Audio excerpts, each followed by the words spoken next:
நலாஸ் நாட்டு சர்க்கரை நலமுடன் வாழ நலாஸ் இந்தியாவிலேயே நாட்டு சர்க்கரைக்கு ISI முத்திரை மற்றும் அக்மார்க் அங்கீகாரம் பெற்ற ஒரே நிறுவனம். தொடர்புக்கு 9047045000. தற்போது வந்துள்ள அண்மை செய்தி. கட்சியின் தலைமையின் அனுமதியின்றி பொதுக்குழுவை அன்புமணி கூட்டியது தவறு எனவும் அவர் மீது நடவடிக்கை எடுக்க வேண்டும் என்றும் தேர்தல் ஆணையத்திற்கு பாமக நிறுவனர் ராமதாஸ் கடிதம் எழுதியுள்ளார்.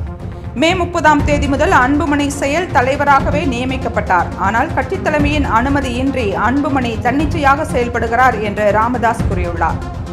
கட்சி தலைமையின் அனுமதியின்றி முக்கிய நிர்வாகிகளை அவர் நீக்கியுள்ளார். அன்புமணியின் நடவடிக்கைகள் கட்சியில் பெயருக்கு களங்கம் விளைவிக்கும் வகையில் இருக்கிறது என்று ராமதாஸ் தெரிவித்துள்ளார். அன்புமணி மேற்கொண்ட நடைப்பயணத்திற்கு தடை விதித்து DGP சுற்றறிக்கை வெளியிட்டுள்ளார். ஆனால் நிர்வாக குழு கூட்டம், செயற்குழு கூட்டம், பொதுக்குழு கூட்டங்களை கட்சி தலைமையின் அனுமதியின்றி அன்புமணி கூட்டி வருகிறார் என்று ராமதாஸ் குற்றம் சாட்டியுள்ளார். அன்புமணியின் நடவடிக்கைகள் பாமகவின் அரசியலை மாசுபடுத்துவது போல இருக்கிறது என்று ராமதாஸ் கடுமையாக விமர்சித்துள்ளார். எனவே தேர்தல் ஆணையம், மத்திய உள்துறை அமைச்சகம் மற்றும் உளவுத்துறை அன்புமணியின் மீது நடவடிக்கை எடுக்க வேண்டும் என கடிதத்தில் ராமதாஸ் குறிப்பிட்டுள்ளார்.